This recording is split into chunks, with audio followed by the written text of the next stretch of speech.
அந்த அறையை ரொம்ப ஆவலோடு திறந்தாங்க. உள்ளே பார்த்தா அங்கே அரிசி, பருப்பு, விதவிதமான காய்கறி எல்லாம் இருக்குது. சமையலுக்கு வேண்டிய மிளகாய், எண்ணெய், பால், தயிர், நெய் இப்படி எல்லாமே இருக்குது. அடுப்பு, விறகு, நெருப்பு போட்டி அது கூட அங்கே இருக்குது. சாப்பாடு தயாராக இருக்கும்னு நினச்சிக்கிட்டு போனால் இப்படி இருக்குதே அப்படின்னு சொல்லி அதை பார்த்ததும் ரொம்ப சோர்ந்து போட்டாங்க அவங்க. சுவாமி, என்ன இது சாப்பாடு இல்லையா அப்படின்னாங்க. அதுதான் சாப்பாட்டுக்கு வேண்டிய எல்லாம் இங்கே இருக்குதே. அடுப்பு மூட்டி நீங்கள் தான் அவங்கவுங்க ருசிக்கு தகுந்த மாதிரி சமைச்சிக்கணும். இந்த சன்னியாசிக்கு எப்படி சமைக்க தெரியும் அப்படின்னு கேட்டார் சுவாமி. சாப்பாடு தயாராக இருக்கும்னு நாங்கள் எதிர்பார்த்தோம் அப்படின்னாங்க. நீங்கள் இப்படி சொல்லுவீங்கன்னு நானும் எதிர்பார்த்தேன். இது வரைக்கும் நான் எவ்வளவோ தத்துவம்லாம் எடுத்து சொன்னேன். எல்லாத்தையும் விட இதுதான் அனுபவபூர்வமான தத்துவம். ஆண்டவன் நமக்கு நல்ல மனசை கொடுத்துருக்குறான், நல்ல வாய்ப்புகளையும் தந்திருக்கிறான். அதையெல்லாம் பயன்படுத்திக்கக்கூடிய மூளையையும் சிந்தனையையும் கொடுத்துருக்குறான். அதனால் அடுப்பை தான் நீங்கள் மூட்டணும். அடுப்பை நீங்கள் தான் மூட்டணும். உங்களுக்கு உகந்ததை நீங்கள் தான் சமைச்சு ருசித்து அனுபவிக்கணும். ஆண்டவனே அதை செஞ்சுக்கிட்டு இருக்க மாட்டான் அப்படின்னாராம் அந்த சுவாமி.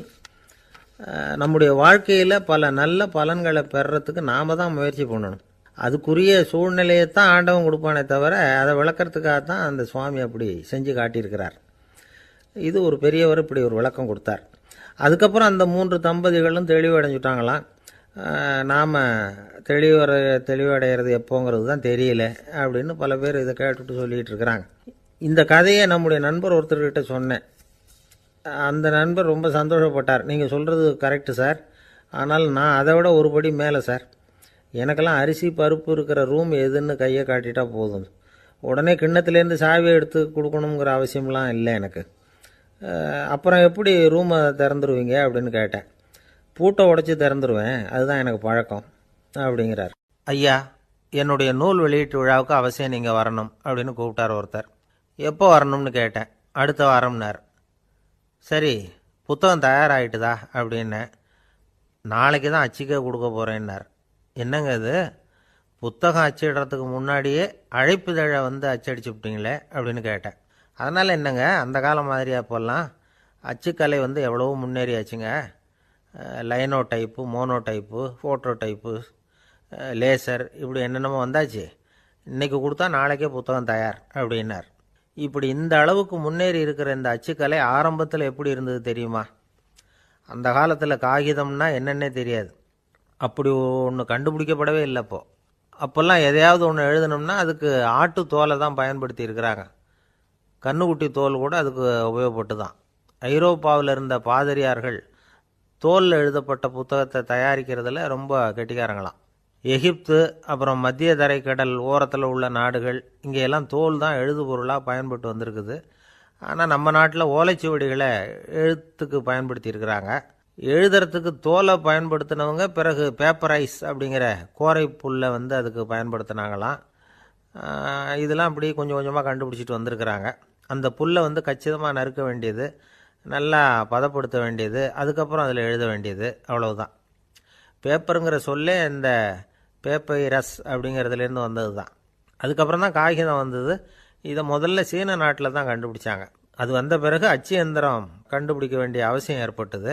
அதை கண்டுபிடிச்சவர் ஜெர்மானிய அறிவியல் அறிஞர் ஜான் கூட்டன்பர்க். அச்சு கலைக்கு அடித்தளம் அமைச்சவர் அவர் தான்.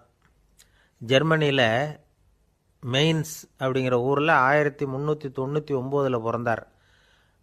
அவரோட மாமன் ஒருத்தர் உலோக வேலையில் வல்லவர். அவர்கிட்ட அந்த வேலையை கற்றுக்கிட்டார். அதோட வைர கற்களை பட்டை தீட்டுறதுலேயும் ரொம்ப தேர்ச்சி பெற்றிருந்தார். இளம் வயசுலேயே சும்மா இருக்க மாட்டாராம். எதை செஞ்சாலும் அதை திறமையாக செய்வாராம். அவர் தான் முதல்ல மர அச்சு எழுத்துக்களை உருவாக்கினார். அது மேலே மை தடவி பிரதிகள் எடுத்தார். அதுக்கப்புறம் உலோக எழுத்துக்கள், முதல்ல காரியம், அப்புறம் இரும்பு, அப்புறம் கலப்பு உலோகம், பிறகு அச்சடிக்கிறதுக்கு எந்திரம் ஒன்றையும் உருவாக்கினார். முதல்ல பைபிள் அச்சடித்தார். 1468 அவர் இறந்து போனார். 16ஆம் நூற்றாண்டில் மேலை நாடுகளிலிருந்து மர எழுத்துக்களை கொண்டுகிட்டு தமிழ்நாட்டில் கிறிஸ்தவ நூல்களை அச்சிட்டாங்க. அப்போல்லாம் அச்சகங்கள் போதிய அளவுக்கு இங்கே இல்லை. அதுக்கு என்ன காரணம்னா, இந்தியர்கள் அச்சகங்களை நடத்தக்கூடாது அப்படின்னு சட்டம். 1835 வரைக்கும் அந்த சட்டம் நடைமுறையில் இருந்தது. இந்த நிலைமையில் அங்கேயும் இங்கேயுமா 1-2 அச்சகங்கள் ஆரம்பமாச்சு. 1713 தரங்கம்பாடியில் லூத்தரன் மிஷன் அச்சகம், அதே ஆண்டில் சென்னையில் எஸ்பிசிகே அச்சகம், இது ரெண்டும் தான் இந்தியாவில் முதல்ல தொடங்கப்பட்ட அச்சகங்கள். ஆட்டுத்தோல்லையும் ஓலைச்சுவடியிலையும் எழுதப்பட்ட எழுத்துக்கள் இன்றைக்கி எங்கேயோ போயிட்டுது. ஆனால் நம்ம ஊரில் எழுத்தாளர்கள் நிலைமை தான் ஒன்றும் சொல்லிக்கிறது மாதிரி இல்லை.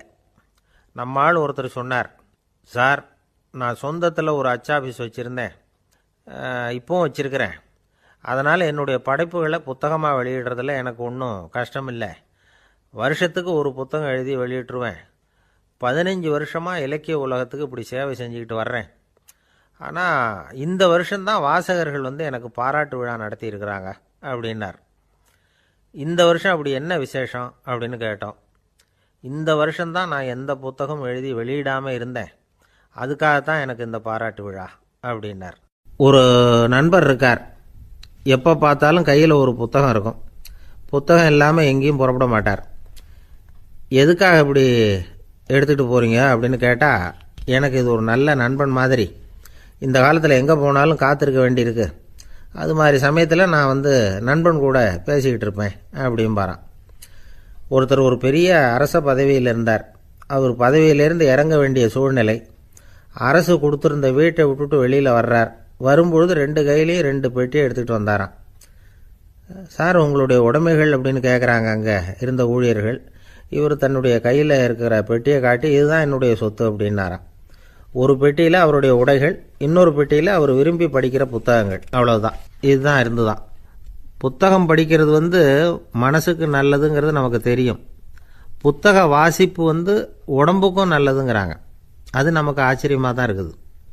ஒரு நபர் ஒரு வருஷத்தில் சராசரியாக 2000 பக்கங்களை படிச்சிருக்கணுமா, யுனெஸ்கோ பரிந்துரை. ஆனால் நம்ம நாட்டில் நாம் சராசரியாக படிக்கிறது 32 பக்கங்கள், அவ்வளவுதான். இவ்வளவுக்கு நம்ம நாட்டில் 6000த்துக்கும் மேற்பட்ட நாளேடுகள், 2000த்துக்கும் மேற்பட்ட இதழ்கள், மலர்கள், இவ்வளவு இருந்தும் சரியாக வரல. இந்த உலகத்தில் முதல் நூலகம் எங்கே எப்போ ஆரம்பமாச்சு தெரியுமா?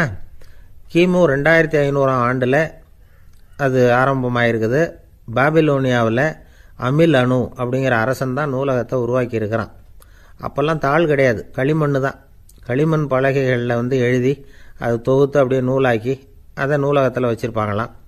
அரசருடைய நூலகத்தில் 1000த்துக்கும் மேற்பட்ட நூல்கள் இருந்ததாக வரலாற்று குறிப்பு இருக்குது. அது மட்டும் இல்லை, அந்த நூலகத்தில் பொருள் வாரியாக, அதாவது சப்ஜெக்ட் வாரியாக புத்தகங்களை வகைப்படுத்தி வச்சுருந்தாங்களாம். அதில் மிச்சம் இருந்த ஒரு 25 களிமண் பலகை புத்தகங்கள் இன்றைக்கும் பிரிட்டிஷ் அருங்காட்சியகத்தில் இருக்குதான். அச்சு தாள் இதெல்லாம் ஏற்பட்டதுக்கப்புறம் அமைக்கப்பட்டது தான் பிரான்சில் இருக்கக்கூடிய பாரிஸ் நூலகம். 1480 பிரெஞ்சு மன்னர் 11ஆம் லூயி இந்த நூலகத்தை அமைச்சாராம். ஆனால் அப்போல்லாம் அரசர்கள் மட்டும்தான் நூலகத்தை பயன்படுத்த முடியுமா. அதுக்கப்புறம் 17ஆம் நூற்றாண்டில் இந்த முறை மாறி பொதுமக்கள் அங்கே போகலாம், படிக்கலாம் அப்படிங்கிற நிலைமை தான். போட்லியன் நூலகம் அப்படின்னு அதுக்கு பேர், பாரிஸ் நகரத்தில் இருக்குது. அங்கே தான் நூல்களின் பட்டியல் தயாரிப்பு பணி ஆரம்பமாச்சு. கல்வி வளர்ச்சியையும் நூலகத்தையும் இணைச்சவர் நெப்போலியன் போனபார்ட். முன்பணம் செலுத்தி புத்தகத்தை படிக்கிற முறையையும் அவர் தான் கொண்டுகிட்டு வந்தாராம். மக்கள்கிட்ட வசூலிக்கிற வரியின் ஒரு பகுதியை நூலகத்துக்கு பயன்படுத்தினவரும் அவர் தானா. நெப்போலியன் நூலகத்தில் உலகத்தில் உள்ள எல்லா மொழி நூல்களும் இருக்குதான். அங்கே ஒரு தமிழ் நூலும் இருந்திருக்குது. அது என்னென்னா கம்பராமாயணம். சோவியத் யூனியனுக்கு படையெடுத்து போனப்போ அங்கேருந்து லட்சக்கணக்கான புத்தகங்களை இந்த பனிச்சறுக்கு வாகனங்கள் இருக்குல்ல, அதில் கொண்டுகிட்டு வந்ததாக வரலாறு. அடுத்தபடியாக குறிப்பிட்டு சொல்லத்தக்க நூலகம் எதுன்னா பிரிட்டிஷ் நூலகம். மிக பழைய கையெழுத்து பிரதியெல்லாம் கூட அங்கே இருக்குது. 1753 ஆரம்பமாச்சு. அதில் உள்ள நூல்களை வரிசையாக அடுக்கினா 180 கிலோமீட்டர் நீளத்துக்கு வருமா. மிகப்பெரிய நூலகம் அமெரிக்க தலைநகர் வாஷிங்டனில் இருக்குதான். இந்தியாவை பொறுத்த வரைக்கும் பெரிய பழைய நூலகம் எதுன்னா கல்கத்தா நூலகம். எல்லா இந்திய மொழி நூல்களும் இங்கே உண்டு. மகாகவி பாரதியார் நடத்தின இந்தியாங்கிற இதழின் எல்லா பிரதிகளும் அங்கே பாதுகாப்பாக இருக்குது. படிக்கும் பழக்கம் இங்கே வளர வேண்டியிருக்குது. ஒருத்தர்கிட்ட ஒரு புஸ்தகத்தை கொடுத்து விமர்சனம் எழுத சொல்லியிருந்தாங்க. கொஞ்ச நாள் கழித்து அவரை போய் பார்த்து, என்னங்க புஸ்தகத்தை படித்து பார்த்தீங்களா அப்படின்னு கேட்டாங்களாம்.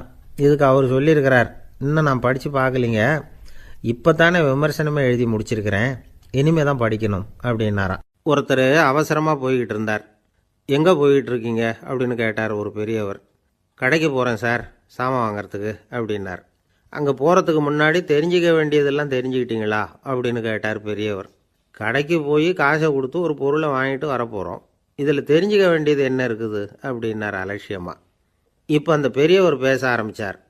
இந்த உலகத்தில் எந்த ஒரு செயலில் இறங்குறப்போவும் நாம் நல்லா ஆலோசனை பண்ண வேண்டிய விஷயம் 5 அப்படின்னார்.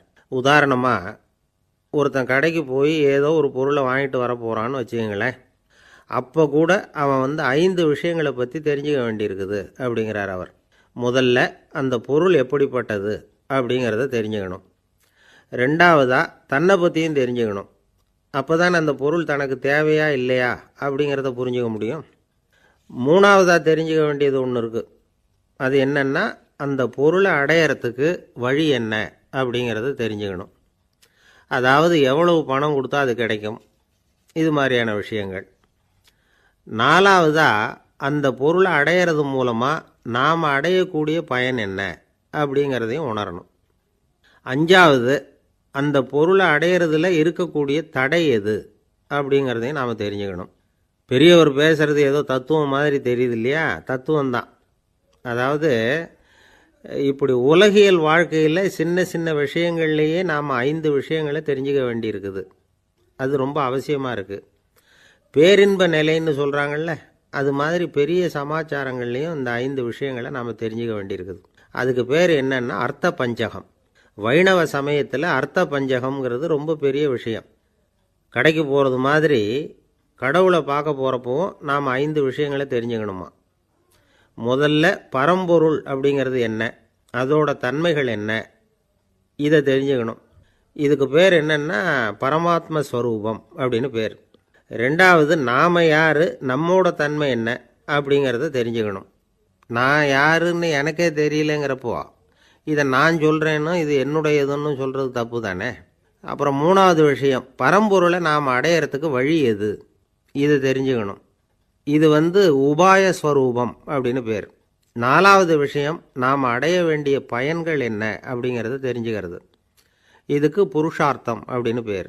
அஞ்சாவது, அந்த பயனை அடைய விடாமல் தடுக்கிற தடைகள் யாவை அப்படிங்கிறத தெரிஞ்சுக்கிறது. இது விரோதி ஸ்வரூபம். இதைத்தான் தடையியல் அப்படின்னு சொல்கிறாங்க. அதாவது பரமாத்மாவை பற்றிய அறிவு, ஜீவாத்மாவை பற்றிய அறிவு, உபாயம் பற்றிய அறிவு, புருஷார்த்தம் பற்றிய அறிவு, இந்த 4 அறிவுக்கும் எதிரடையாக, அதாவது அதையெல்லாம் தப்பாக புரிஞ்சுக்கிறதால உண்டாகக்கூடிய அறிவு விரோதி ஸ்வரூபம்.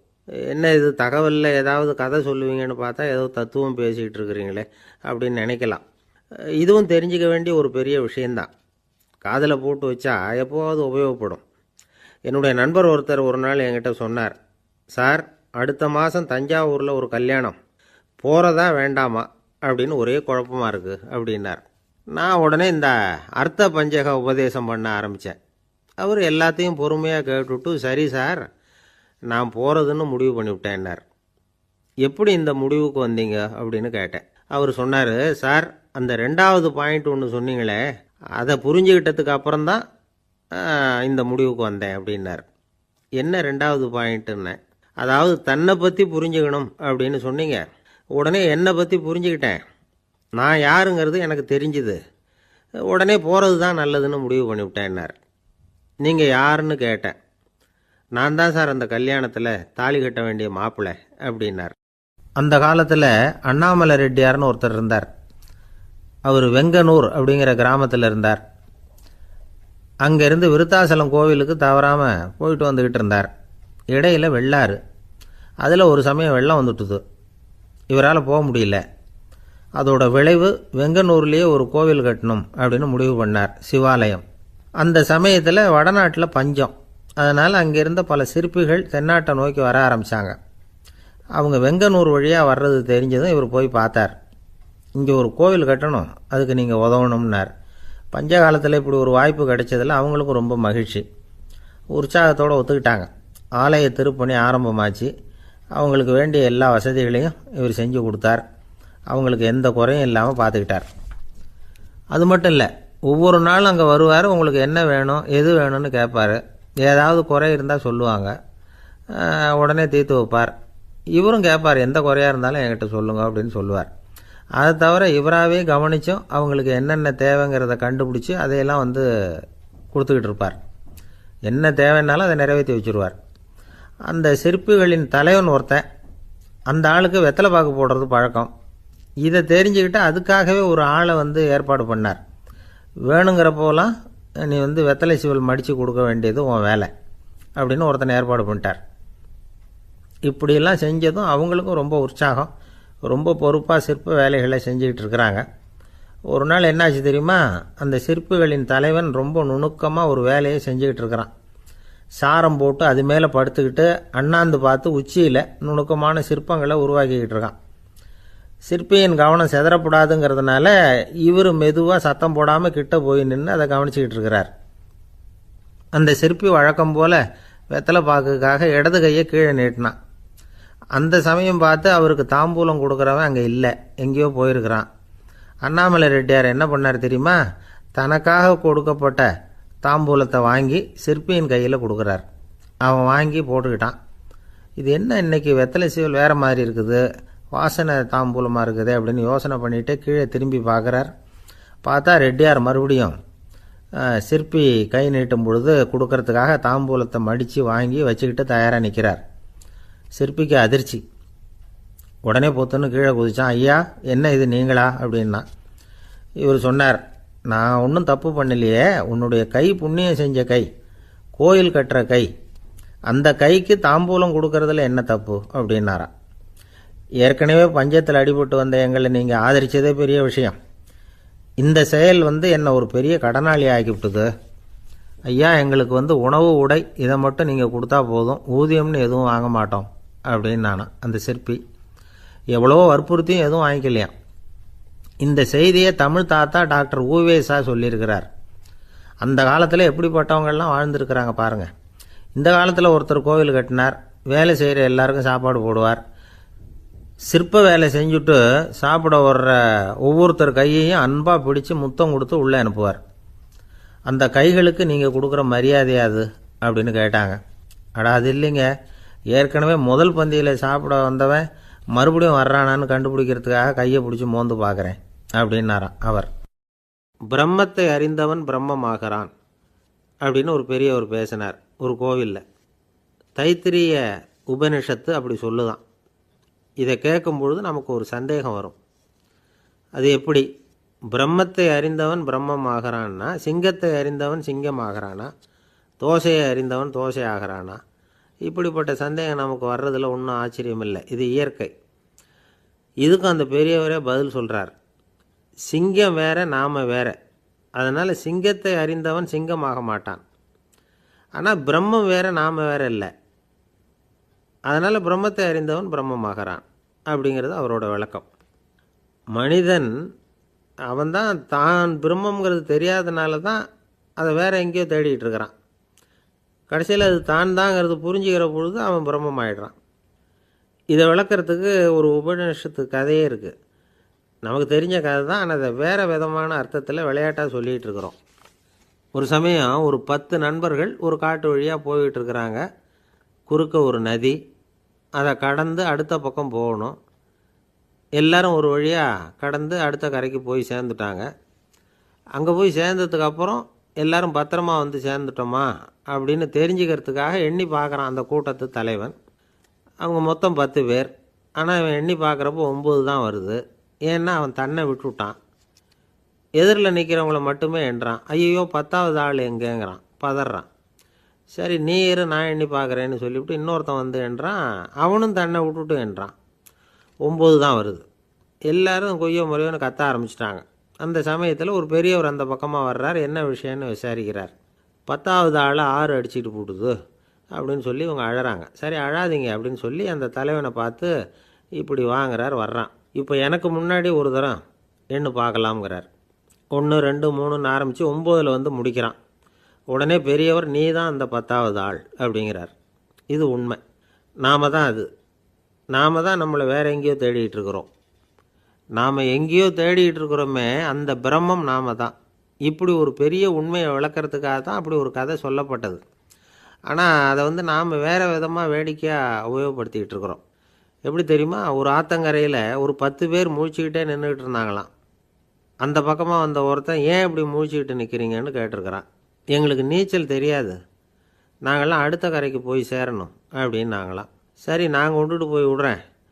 எல்லாரும் அக்கறைக்கு போய் சேர்ந்த உடனே ஆளுக்கு ₹1 வீதமாக மொத்தம் ₹10 எனக்கு கொடுக்கணும் அப்படின்ட்டுருக்கான் இவன். சரின்னு ஒத்துக்கிட்டாங்க. இவன் ஒவ்வொருத்தராக கையை பிடிச்சி மெதுவாக ஆற்றுல இறக்கி அழைச்சிட்டு போயிட்டான். 9 பேரை கரை சேர்த்துட்டான். 10வது ஆள் பாதி ஆற்றுல போயிட்டு இருக்கிறப்போ திடீர்னு வெள்ளம் வந்துட்டுது. புடி நழுவி போச்சு. கையை விட்டுட்டான். வெள்ளம் அடிச்சிட்டு போட்டுது. அழைச்சிட்டு வந்தவன் நீச்சல் அடித்து தட்டு தடுமாறி கரைக்கு வந்து சேர்ந்துட்டான். கரையில் இருந்தவங்களுக்கு இந்த விஷயம் தெரியாது. இருந்தாலும் இவன் உடம்பு பூரா நனைஞ்சி கொஞ்சம் அதிகமாக மூச்சு வாங்க நின்றுக்கிட்டு இருந்தானா, ஏங்க ஏன் இப்படி மூச்சு வாங்குது, என்ன விஷயம் அப்படின்னு கேட்டாங்களாம். அதுக்கு இவன் கொஞ்சமாக அலட்டிக்காமல் சொன்னானா, வேறு ஒன்றும் இல்லை, நீங்கள் கொடுக்க வேண்டிய ₹10 ₹1 குறைஞ்சி போச்சு, அவ்வளவுதான் அப்படின்னானா. ஒரு ஆள் ராமகிருஷ்ணரை தேடி வந்தான். அவன் கையில் 1000 பொற்காசுகள் வச்சுருந்தான். அதை அவர்கிட்ட கொடுத்து இதை ஏற்றுக்கணும் அப்படின்னு ரொம்ப பணிவாக கேட்டுக்கிட்டான். அவர் பார்த்தார், இது எனக்கு தேவையில்லை, ஆனாலும் உன்னுடைய மனசை புண்படுத்துறதுக்கு நான் விரும்பலை, அதனால் நீ கொடுக்குறத வாங்கிக்கிறேன்னார். வாங்கிக்கிட்டார். அப்புறம் கேட்டார், இதை பாரு, இனிமேல் இதெல்லாம் என்னுடைய இது தானே அப்படின்னார். ஆமாம், அதையெல்லாம் நான் உங்களுக்கே கொடுத்துட்டேன் அவன். சரி, இப்போ நீ எனக்காக ஒரு காரியம் பண்ணணும்னார். என்ன செய்யணும்னு சொல்லுங்கன்னா, இந்த நாணயங்களையெல்லாம் எடுத்துக்கிட்டு போய் கங்கை நதியில் எரிஞ்சுட்டு வா அப்படின்னார். இவனுக்கு அதிர்ச்சியாக போச்சு. என்ன பண்ணுறது, இனிமேல் அது முடியாதுன்னு சொல்ல முடியாது. ஏன்னா அந்த நாணயங்களையெல்லாம் அவருக்கே கொடுத்துட்டான். இனிமேல் அதெல்லாம் இவனுடையது இல்லை. பேசாமல் அவ்வளவையும் அள்ளிக்கிட்டு ஆத்தங்கரைக்கு போனான். போனவன் ரொம்ப நேரம் திரும்பியே வரல. ராமகிருஷ்ணருக்கு சந்தேகம், என்ன ஆச்சு அந்த மனுஷனுக்கு, காசுகளோடு அந்த கங்கையில் குதிச்சுட்டானா, போகும்பொழுதே ஒரு மாதிரியாக தான் போனான், போய் என்னன்னு பார்த்துட்டு வாங்க அப்படின்னார். அங்கே இருந்த ஒருத்தர் ஓடி போய் பார்த்தார். அவர் போய் பார்க்கும்பொழுது அவன் அங்கேயே இருந்தான். அதுக்கப்புறம் அவர் திரும்பி வந்தார். வந்து விவரத்தை சொன்னார். அதாவது அவன் கங்கை கரையில் உட்காந்துக்கிட்டு ஒவ்வொரு நாணயமாக 1 2ன்னு எண்ணி எண்ணி வீசிக்கிட்டு இருக்கிறான். அவனை சுற்றி ஒரு கும்பல் நின்றுக்கிட்டு அவனை தடுத்துக்கிட்டு இருக்குது அப்படின்னு விவரத்தை சொன்னார் போயிட்டு வந்தவர். இதை கேட்டதும் ராமகிருஷ்ணரே புறப்பட்டு அங்கே போனாராம். என்ன இப்படி பண்ணிகிட்டு இருக்கிற, நான் உன்னை அந்த நாணயங்களை கங்கையில் வீசி எறிய சொன்னேன், நீ ஏன் அதை எண்ணிக்கிட்டு இருக்கிற அப்படின்னார். பழக்கம்தான் காரணம், நான் ஒவ்வொரு நாளும் ஒவ்வொன்றா சேமித்து வச்சேன், இன்றைக்கி என்கிட்ட நிறைய இருக்குது, உங்களுக்கு ஒரு 1000 நாணயங்களை கொடுக்கணுங்கிறது என்னோட ஆசை அப்படின்னா.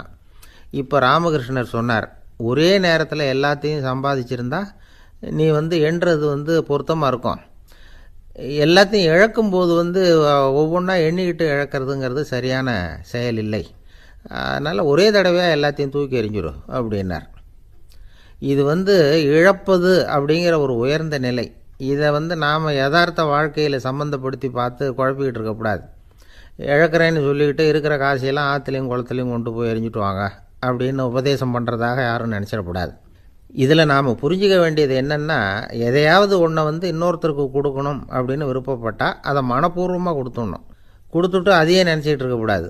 நம்மால் ஒருத்தர் ஒரு ₹100 நோட்டை தன்னுடைய நண்பர் ஒருத்தர்கிட்ட கொடுத்து, இது உனக்கு தான் வச்சுக்கோ அப்படின்னார். அவர் பார்த்தார், இது இனிமேல் எனக்கு தானே சொந்தம் அப்படின்னார். ஆமான்னார் அவர். அப்படின்னா எனக்காக நீ ஒரு உதவி செய்யணும்னார். சொல்லுங்கள் செய்கிறேன்னார் அவர். இந்த ₹100 நோட்டை தீ வச்சு கொளுத்தி விடுன்னார். இவர் அதிர்ச்சியாகி அவரை பார்த்தார். இப்போ அவர் சொன்னார், நீ எனக்கு அன்பாக கொடுத்தது இது, இந்த நோட்டு கள்ள நோட்டுங்கிறது எனக்கு முன்னாடியே தெரியும், சீக்கிரம் கொளுத்தி விடு, அதுதான் நம்ம 2 பேருக்குமே நல்லது அப்படின்னாராம் அவர். ஏங்க எங்கே போயிட்டு வரீங்க அப்படின்னு கேட்டேன் எனக்கு வேண்டப்பட்ட ஒருத்தரை பார்த்து. ஆஸ்பத்திரிக்குன்னார். எந்த ஆஸ்பத்திரிக்குன்னே? மாட்டு ஆஸ்பத்திரிக்குன்னார். என்ன விஷயம்னே? மாமனாருக்கு உடம்பு சரியில்லை, அதுதான் மாட்டு ஆஸ்பத்திரிக்கு போயிட்டு வரேன்னார். அட பாவி, அதுக்கு அந்த ஆஸ்பத்திரிக்காக போவாங்க அப்படின்னு ஆச்சரியமா. அட அது இல்லைப்பா, முதல்ல எங்கள் குடும்ப டாக்டர் தான் தேடிக்கிட்டு போனேன், அவர் அந்த நேரத்தில் அவர் வளர்க்குற நாய்க்குட்டிக்கு உடம்பு சரியில்லைன்னு சொல்லி அதை தூக்கிக்கிட்டு மாட்டு ஆஸ்பத்திரிக்கு போயிட்டாராம் சொன்னாங்க, அதனால் அங்கே போய் அவரை சந்தித்து விஷயத்தை சொல்லிவிட்டு வர்றேன்னார். அப்புறம் தான் எனக்கு கொஞ்சம் நிம்மதியாக இருந்தது. பொதுவாக நமக்கு தெரிஞ்ச வரையில் டாக்டர்கள் 2 வகை. நமக்கு வைத்தியம் பண்ணுற டாக்டர்கள் ஒரு வகை, நம்மக்கிட்ட இருக்கிற ஆடு மாடு கோழிக்கு வைத்தியம் பண்ணுற டாக்டர்கள் ஒரு வகை. இப்போ தான் எனக்கு தெரியும் இன்னொரு வகையான டாக்டர்களும் உண்டுங்கிறது. அது யாருன்னா பூச்சிகளுக்கு வைத்தியம் பண்ணுற டாக்டர்கள். அதாவது பூச்சி டாக்டர்கள். வெளிநாடுகளில் அப்படிலாம் கூட சில பேர் இருக்கிறாங்க. பிரிட்டனில் யார்க்ஷயர் வட்டாரத்தில் ராதர்ஹாம் அப்படின்னு ஒரு ஊர். அங்கே ஒரு விலங்கியல் மருத்துவர், பேர் டாக்டர் லான்ஸ் ஜெப்சன். அவர் ஆஸ்பத்திரி வாசலில் பார்த்தீங்கன்னா தினமும் நிறைய பேர் நின்றுக்கிட்டு இருப்பாங்க.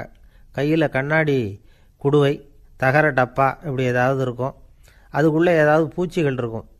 அதுக்கு வைத்தியம் பண்ணுறதுக்காக வந்தவங்க தான் அவங்கெல்லாம். சிலந்தி பூச்சி, பல்லி, தேளு, பாம்பு இப்படி ஏதாவது இருக்கும். பொழுதுபோக்காக சில பேர் நாய், பூனை, கிளி, மைனா, புறா இப்படி ஏதாவது வளர்க்குறாங்கல்ல, அது மாதிரி இப்போல்லாம் தேளு, பல்லி, பாம்பு, பூச்சி இதையெல்லாம் வளர்க்க ஆரம்பிச்சிட்டாங்களாம். இது ஒரு புது ஃபேஷன். இப்போ கூண்டுக்குள்ளே டப்பாக்குள்ளே போட்டு வளர்க்குறது, அதுக்கு ஏதாவது நோய் வந்துட்டுதுன்னா வைத்தியம் பண்ணுறதுக்கு டாக்டர்கிட்ட வந்துட வேண்டியது, இப்படி இந்த பழக்கம்லாம் நிறையா வந்துட்டுது. ரத்தம் உறிஞ்சிற அட்டைகள் கூட இவங்ககிட்ட வைத்தியத்துக்கு வருதான். சிலந்திகளில் செங்கால் சிலந்தின்னு ஒரு வகை. மத்திய அமெரிக்க காடுகளில் இது அதிகம். சிலந்திகள்லேயே ரொம்ப விலை உசந்தது இந்த ரகம்தான். கால்களில் சிவப்பு கோடுகள் இருக்கும். இந்த இனம் இப்போ குறைஞ்சிக்கிட்டே வர்றதுனால சர்வதேச விதிகளின்படி இவற்றின் ஏற்றுமதி இறக்குமதிக்கு தடை விதிக்கப்பட்டிருக்குது. அதனால் இதை வளர்க்குறவங்க வீட்டுக்குள்ளேயே இனவிருத்தி மூலமாக பெருக்கி விற்பனை பண்ணிட்டு வராங்களாம். அந்த வகை சிலந்திகள் தான் இப்போ வைத்தியத்துக்கு அதிகமாக வருதான். சரி, இதுக்கெல்லாம் எப்படி வைத்தியம் பண்ணுறாங்க? முதல்ல அதை குளிர்பதன பெட்டியின் வழுவழுப்பான சுவரில் விட்ட உடனே அதெல்லாம் மெதுவாக இறங்கி வரும். அப்போ அதன் நோயை கண்டுபிடிக்கிறது சுலபம். அப்புறம் அதுக்கு கிருமிகளை கொல்லக்கூடிய மருந்துகளையோ வலி நிவாரண மருந்துகளையோ கொடுப்பாங்க. கால் உடைஞ்ச சிலந்திகளுக்கு பசையை கொண்டு ஆப்ரேஷன் பண்ணுவாங்க. சில சிலந்திகளுக்கு உடைஞ்ச காலை எடுத்துட்டா புதிய கால் வளர்ந்துடும். சிலந்திகளை மனிதர்கள் கையில் எடுக்கிறப்போ அது பயந்து போய் கீழே குதிக்குது. அதனால் கால் உடஞ்சி விடுது, இல்லைன்னா வயிறு சேதமடையுது. அந்த நிலைமையில் வர்ற சிலந்திகளுக்கு மயக்க மருந்து கொடுத்து ஆப்ரேஷன்லாம் கூட பண்ணுறாங்களாம். பார்த்தீங்களா பூச்சிகளுக்கு வந்த வாழ்வே. நம்ம ஊர்லேயும் வீடுகளில் பூச்சிகள் வளர்க்குறது உண்டு. ஒருத்தர் வந்தார், எனக்கு 3000 கரப்பாம்பூச்சி அவசரமாக தேவைப்படுது, எங்கே கிடைக்கும்னு கேட்டார். கரப்பாம்பூச்சியா? அது என்னத்துக்குன்னு கேட்டோம். அது வேறு ஒன்றும் இல்லை, நான் குடியிருக்கிற வாடகை வீட்டை காலி பண்ண போகிறேன். வீட்டு சொந்தக்காரர் என்ன சொல்கிறாருன்னா, இந்த வீட்டுக்கு நான் குடி வந்தப்போ எப்படி இருந்ததோ அதே நிலைமையில் விட்டுட்டு போகணும்னு வீட்டுக்காரர் சொல்லியிருக்கிறார், அதனால தான் கேட்டேன் அப்படின்னார். ஒரு தந்தை தன்னோட பிள்ளைய ரொம்ப தைரியசாலியாக வளர்க்கணும்னு ஆசைப்பட்டார். அதுக்காக அவனை கூப்பிட்டு உட்கார வச்சு இப்படி உபதேசம் பண்ணார். இதை பாருப்பா, நான் உன்னாட்டம் இருக்கிறப்போலாம் எதுக்கும் பயப்பட மாட்டேன், ரொம்ப துணிச்சலாக இருப்பேன். ஒரு நாள் ஒரு அப்பாவி எலிய ஒரு பூனை துரத்திட்டு ஓடிச்சு. நான் உடனே என்ன செஞ்சேன் தெரியுமா? அந்த பூனையை பிடிச்சேன், அது வாலில் ஒரு பட்டாசு சரத்தை கட்டினேன், கொளுத்தி விட்டேன், படபடன்னு வெடிக்க ஆரம்பிச்சுட்டுது. அது துள்ளிக்கிட்டு அங்கேயும் இங்கேயும் ஓடி இருக்கு பாரு ஓட்டம், ரொம்ப தமாஷு அப்படின்னார் அப்பா. இப்படி சொல்லிவிட்டு பையனை பார்த்து, இதை கேட்குறதுக்கு உனக்கும் துணிச்சல் வருதா? நான் என்னுடைய செயலை நீ கேட்குறப்போ உனக்கு துணிச்சல் வருதா அப்படின்னு கேட்டார். வருதுன்னா பையன். எப்படின்னா அப்படிங்கிற விவரத்தையும் சொன்னான் அவன். அதாவது எலியை விரட்டினத்துக்காக பூனை வாலில் பட்டாசு கொளுத்துனீங்க நீங்கள், பூனையை விரட்டினத்துக்காக உங்கள் கழுத்தில் பட்டாசு சரத்தை மாட்டினா என்னென்னு தோணுது எனக்கு அப்படின்னா பையன். பையனோட துணிச்சல் அப்பாவையே நடுங்க வச்சுட்டுது. அது சரி, ஒரு அப்பா பிள்ளைக்கு இப்படியா உபதேசம் பண்ணுறது? எல்லாருக்கிட்டையும் அன்பாக பழகிறது எப்படி அப்படின்னு சொல்லி கொடுக்கணும். பிஞ்சு உள்ளங்களில் நஞ்சை தூவலாமா? ஒரு நாள் விநாயகர் ஒரு பூனையோடு விளையாடிக்கிட்டு இருந்தாராம். அப்படி ஆசையாக விளையாடிக்கிட்டு இருந்தப்போ அவரோட கை நகம் தவறுதெல்லாம் பூனையோட முகத்தில் பட்டுட்டு தான். அது ஒரு சின்ன கீரலை உண்டாகி விட்டுது. அப்பா அவர் அதை ஒரு பெருசாக நினைக்கல. கொஞ்ச நேரத்துக்கு அப்புறம் விநாயகர் வீட்டுக்கு வந்தார். அவங்க அம்மா பார்வதி தேவியை பார்த்தார். பார்வதி தேவி கன்னத்தில் விரலால் கீறினது மாதிரி ஒரு அடையாளம் இருந்தது. விநாயகருக்கு அதிர்ச்சி, ஆச்சரியம். நம்ம அம்மா இந்த உலகத்துக்கே தாயார், அப்பேற்பட்ட அவங்க முகத்திலேயே கீரலை உண்டாக்கக்கூடியவங்க யாராக இருக்க முடியும் அப்படின்னு யோசனை பண்ணார். தாயே, உன்னுடைய கன்னத்தில் இந்த வடு எப்படிம்மா ஏற்பட்டதுன்னு கேட்டார். குழந்தாய், இது நீ செஞ்ச காரியம்தான்ப்பா, உன்னுடைய கை நகம் கீறினதுனால ஏற்பட்ட வடு தான் இது அப்படின்னாங்க அவங்க. விநாயகர் திடுக்கிட்டு போட்டார். எப்படிம்மா அது? நான் எந்த காலத்துலேயும் ஒன்று அப்படி கீறினதாக எனக்கு நினைவு இல்லையே அப்படின்னார். இன்னைக்கு காலையில் ஒரு பூனையை கீறினதை நீ மறந்துட்டியா அப்படின்னாங்க அந்த அம்மா. விநாயகர் திகைச்சு போய் நின்னார். பார்வதி தேவி சொன்னாங்க, இதை பார்ப்பா, இந்த உலகத்தில் இருக்கக்கூடிய எல்லா உயிர்கள்லேயும் நான் இருக்கிறேன், நான் தான் இந்த உலகமாக ஆகியிருக்கிறேன். ஆகையினால நீ யாரை துன்புறுத்தினாலும் அது உண்மையிலேயே என்ன துன்புறுத்தினதாக தான் வந்து முடியும் அப்படின்னாங்க. விநாயகர் மனசுக்குள்ளே ஒரு வெளிச்சம் ஏற்பட்டு தான். அதுக்கப்புறம் அவர் யாரையுமே கல்யாணம் பண்ணிக்காததுக்கு அதுதான் காரணமாக. இந்த உலகத்தில் எல்லாரையும், இங்கே இருக்கிற எல்லாத்தையும் தாயின் வடிவமாக அவர் பார்க்க ஆரம்பிச்சிட்டாராம். குருதேவர் ராமகிருஷ்ணர் இந்த கதையை எடுத்து சொல்லியிருக்கிறார். நபிகள் நாயகம் ஒரு தடவை ஒரு நாற்காலியில் உட்காந்து என்னமோ யோசனை பண்ணிகிட்டு இருந்திருக்கிறார். அப்போ அவரோட உடையில் ஒரு கீழ்ப்பகுதி தரையில் படிஞ்சு கிடந்திருக்குது. அங்கே விளையாடிக்கிட்டு இருந்த ஒரு பூனை அது மேலே வந்து படுத்து தூங்கி போச்சு. தொழுகை செய்ய வேண்டிய நேரம் வந்துட்டது. நபிகள் நாயகம் எழுந்திருக்க பார்த்தார். அப்போ தான் பூனை தன்னோட உடை மேலே படுத்து தூங்கிட்டு இருக்கிறது கண்ணில் படுது. பூனையோட தூக்கத்தை கலைக்க விரும்பல அவர். தன்னுடைய சகோதரியை கூப்பிட்டார். ஒரு கத்திரிக்கோல் எடுத்துகிட்டு வர சொன்னார். பூனை படுத்திருந்த உடை பகுதி மட்டும் இருக்குல்ல, அதை மட்டும் அதோட கத்திரிச்சு விட்டுட்டு அதுக்கப்புறம் அவர் எழுந்திரிச்சு தொழுகைக்கு போனாராம். அதாவது பிற உயிர்கள்கிட்ட எப்படி அன்பு காட்டணுங்கிறத பெரியவங்க எவ்வளவோ விதத்தில் நமக்கு எடுத்து காட்டியிருக்கிறாங்க.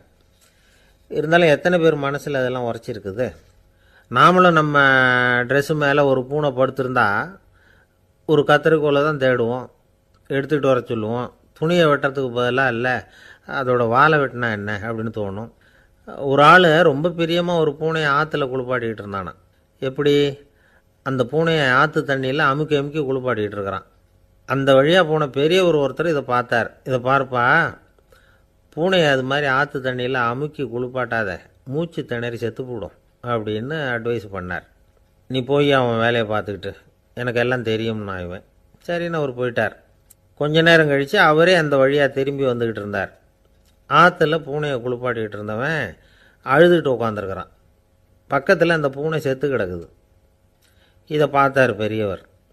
நான் தான் அப்போவே சொன்னேனே அந்த பூனையை ஆற்றுல நினைக்காதேன்னு, அதை கேட்டிருந்தா அப்படி ஆயிருக்குமா அப்படின்னார். அந்த ஆள் கோபமாக இவரை முறைச்சி பார்த்தான். அட போய்யா, இந்த பூனை ஆற்றுல குளித்ததுனால ஒன்றும் செத்து போகல, குளித்ததுக்கப்புறம் அதோட உடம்பு ஈரமாக இருக்குதுன்னு அதை புழிஞ்சேன், அதனால தான் இப்படி ஆயிட்டுது அப்படின்னு. உலகத்தில் எது எதுக்கும் ஆராய்ச்சி கூடங்கள் இருக்குதுல்ல, அது மாதிரி தூக்கத்தை பற்றி ஆராய்ச்சி பண்ணுறதுக்கு ஒரு ஆராய்ச்சி கூடம் இருக்குது. அப்படி ஆராய்ச்சி பண்ணணும்னா அதுக்கு மூழ்கிக்கிட்டு இருக்கணும்ல. அதனால தான் அந்த ஆராய்ச்சி கூடம் இங்கே இல்லை. அமெரிக்காவில் பாஸ்டன் பல்கலைக்கழக மருத்துவமனையில் அது இருக்குது. அங்கே தூக்கத்தை பற்றி பலவிதமான ஆராய்ச்சிகள் பண்ணிகிட்டு இருக்கிறாங்க. அந்த ஆராய்ச்சி கூடத்தில் இயக்குனராக இருக்கிற ஒரு நிபுணர் அவர் என்ன சொல்கிறார் தெரியுமா? உங்களுக்கு தூக்கம் வரலையா, நீங்கள் நல்லா தூங்கிறதுக்கு தாராளமாக சில யோசனைகளை என்னால் சொல்ல முடியும் அப்படிங்கிறார். யோசனை தானே, காசா பணமாக கேட்டு வச்சுக்கலாமே. உணவு, மனநிலை, தூங்கும் இடத்தோட சூழ்நிலை, படுக்கைக்கு செல்கிறப்போ உள்ள பழக்க வழக்கங்கள், இது காரணமாக ஒருத்தருக்கு தூக்கம் வராமல் போகலாம். தூக்கம் வராததுக்கு இதுதான் காரணம்னா அதையெல்லாம் சுலபமாக கட்டுப்படுத்தலாங்கிறார் அவர். தூக்கத்தை வரவழைக்கக்கூடிய ஒரு நல்ல மருந்து உடற்பயிற்சி. ஆனால் ஒன்று, படுக்க போகிற நேரத்தில் இது மாதிரி உடற்பயிற்சிகள் எல்லாம் செய்யக்கூடாது. கொஞ்சம் முன்னாடி பகல்லையே இந்த பயிற்சிகளை செய்கிறது நல்லது. தூக்கம் வராமல் அவதிப்படுறவங்க பிற்பகல் நேரங்களில் காஃபி, டீ இது மாதிரி பானங்களை சாப்பிடக்கூடாது. மது அருந்துறது கூட தூக்கத்தை பாதிக்கும். வெது வெதுப்பான நீரில் குளிக்கிறது, தியானத்தில் ஈடுபடுறது, ஓய்வாக இருக்கிறது, படுக்கிறது, அதாவது படுக்கிறதுக்கு முன்னாடி ஒரு குவளை பால் சாப்பிட்றது, இதெல்லாம் தூக்கத்தை வரவழைக்கிறது ரொம்ப உதவியாக இருக்கும். இன்னொரு விஷயம் என்னென்னா, தூங்கி ஆகணுமேங்கிற கவலை வேண்டியதில்லை. அப்படி நினச்சி கவலைப்படுறதை விட்டுடணும். தூக்கம் வரலையா, உடனே படுக்கையை விட்டு எழுந்திரிக்க வேண்டியது. வெளியில் வாங்க, வேறு ஏதாவது வேலையில் ஈடுபடுங்க, கொஞ்சம் நேரம் உலாவுங்க, அல்லது ஏதாவது ஒரு புஸ்தகத்தை எடுத்து படிங்க. களைப்பு ஏற்பட்டால் மறுபடியும் படுக்கைக்கு போங்க, தூக்கம் தானாக வந்துடும். ஒரு விஷயத்தை மட்டும் நல்லா ஞாபகத்தில் வச்சுக்கணும். படுக்கைக்கு போகிறப்போ உங்கள் மற்ற எல்லா பிரச்சனைகளையும் மறந்துடணும். அது எப்படி சார் முடியும், அந்த நேரம் தானே எல்லா பிரச்சனையும் வரிசையாக ஞாபகத்துக்கு வருது அப்படின்னு நாம் நினைக்கலாம். ஆனால் பழக்கத்தில் அதை நாம் மாற்றிக்க முடியும். கொஞ்சம் முயற்சி பண்ணணும், அவ்வளோதான். இது எல்லாமே ஆராய்ச்சி பண்ணி பார்த்துட்டு அந்த நிபுணர் சொல்கிற கருத்து தான். இன்னொரு விஷயமும் அவர் சொல்கிறார். அது என்னென்னா, உடல் கோளாறு காரணமாக தூக்கம் வராமல் அவதிப்படுறவங்களுக்கெல்லாம் இந்த யோசனைகள் சரியாக வராது அப்படிங்கிறார். அதுக்கெல்லாம் மருத்துவ சிகிச்சை கொடுத்து தான் சரி பண்ணணும். சில பேருக்கு நடு ராத்திரியில் மூச்சு திணறல் ஏற்பட்டு தூக்கம் வராமல் போயிடும். ஊரெல்லாம் தூங்குறப்போ தான் மட்டும் தூங்காமல் மூழ்கிட்டு இருக்கிறது, ஊரெல்லாம் மூழ்கிட்டு இருக்கிறப்போ தான் மட்டும் தூங்குறது, இது மாதிரி கோளாறுகளால் சில பேர் பாதிக்கப்படலாம். காலு தசை முறுக்கிக்கிறதுனால சில பேருக்கு அடிக்கடி விழிப்பு வரலாம். மன அழற்சி காரணமாக சில பேருக்கு தூக்கம் வராது. இது மாதிரி கோளாறுகளுக்கெல்லாம் அதுக்கு தகுந்த மாதிரி சிகிச்சை கொடுத்து தான் சரி பண்ண வேண்டியிருக்கும். எந்த கோளாறும் இல்லாமல் தூக்கம் வரலைன்னா ஆரம்பத்தில் சொன்ன முறைகளை கடைப்பிடிச்சி பார்க்கலாம். தூக்கம் வந்ததுன்னா யோசனை சொன்ன அந்த நிபுணருக்கு நன்றி சொல்லலாம்.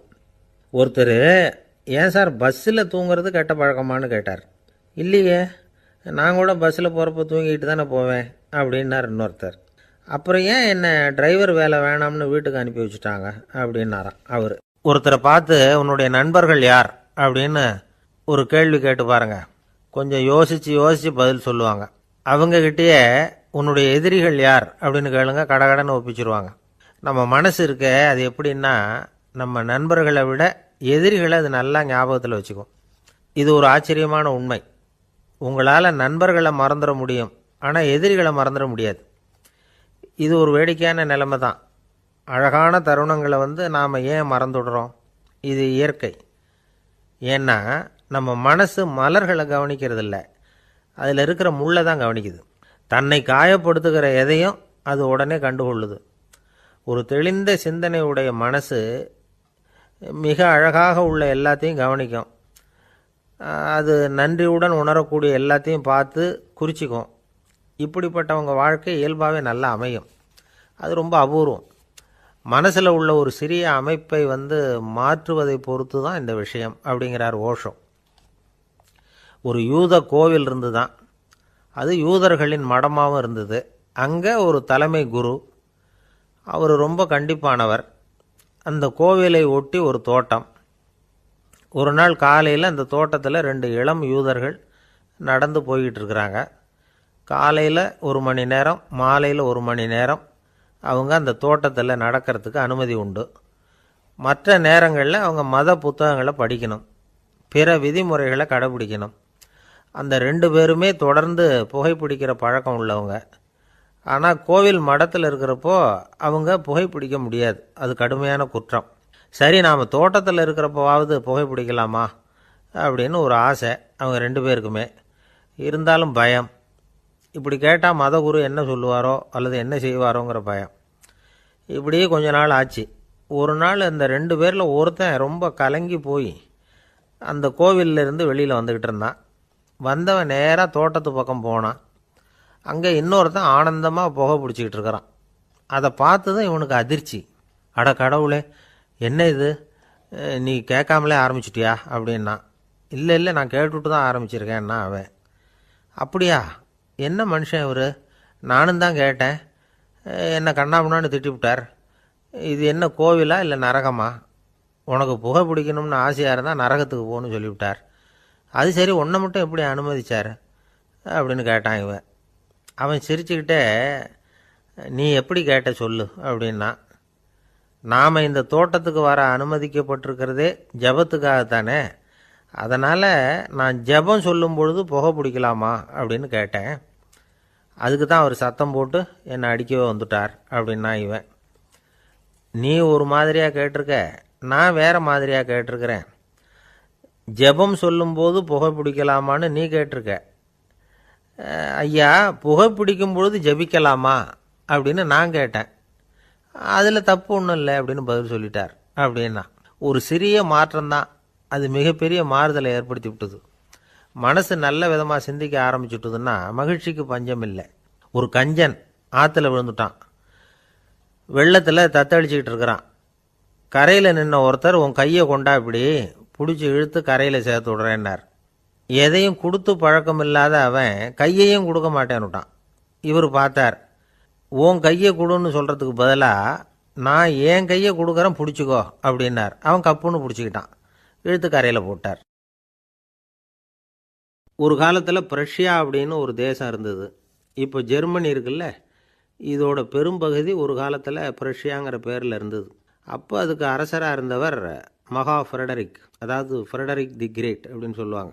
அந்த ராஜாவுக்கு ஒரு சந்தேகம், நாம் பல வகையான வரிகளை விதித்து வசூல் பண்ணுறோம், அப்படி பண்ணி வருமானம் குறைஞ்சிக்கிட்டே போகுதே, இதுக்கு என்ன காரணமாக இருக்கும்? இதுதான் அவருக்கு ஏற்பட்ட சந்தேகம். ஒரு சமயம் அந்த அரசர் தம்முடைய அமைச்சர்களையும் பிரபுக்களையும் தளபதிகளையும் கூப்பிட்டு ஒரு விருந்து வச்சார்.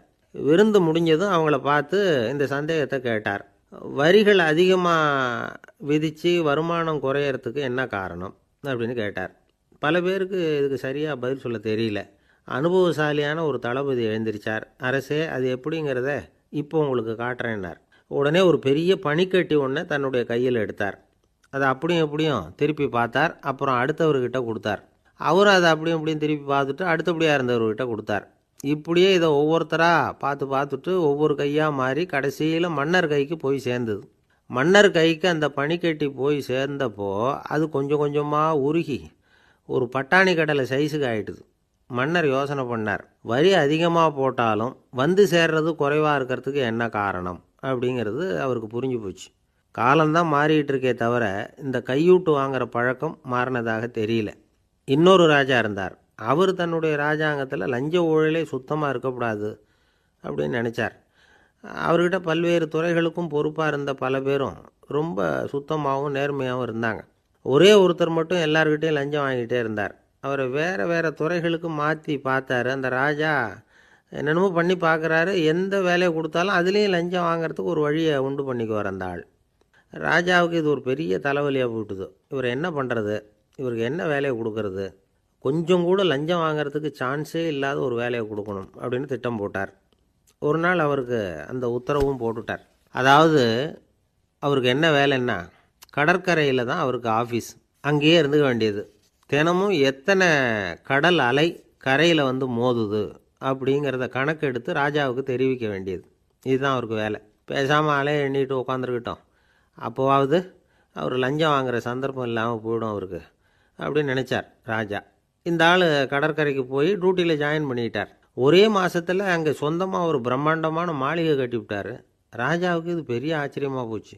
அலையை என்ற வேலையில் அந்த ஆள் எப்படி பணம் சம்பாதிச்சார் அப்படின்னு விசாரித்து பார்த்தார் அக்கம் பக்கத்தில்.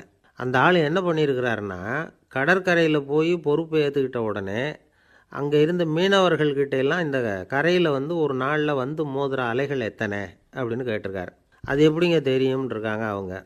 தினமும் அந்த எண்ணிக்கை தெரியணும். நம்ம ராஜாவுக்கு தினமும் அறிக்கை அனுப்பணும், டெய்லி ரிப்போர்ட்டு. தவறுனா நீங்கள் இந்த கடலில் போய் மீன் பிடிக்கிறதுக்கு ராஜாவோட அனுமதி கிடைக்காது அப்படின்ட்டுருக்காரு. உடனே மீனவர்கள்லாம் பயந்து போட்டாங்க. கடலுக்கு போகிறதுக்கு அனுமதி இல்லைன்னா பட்டினி கிடக்கிறது மாதிரி ஆகிடுமே. மெதுவாக அந்த ஆளுகிட்ட போனாங்க. காதோட காதாக சொன்னாங்க, ஐயா, எங்களால் வந்து கடல் அலையை வந்து எண்ண முடியாது. தினமும் எங்களால் முடிஞ்சதை உங்களுக்கு பணமாக கொடுத்துட்றோம். நீங்கள் தான் ராஜா கிட்ட சிபாரிசு பண்ணி நாங்கள் தொடர்ந்து மீன் பிடிக்கிறதுக்கு அனுமதி வாங்கி கொடுக்கணும் அப்படின்னு வேண்டிக்கிட்டாங்க. பணம் தினமும் வந்து சேர ஆரம்பிச்சுட்டுது. பதவியில் மற்ற பதவியோட இந்த பதவி எவ்வளவோ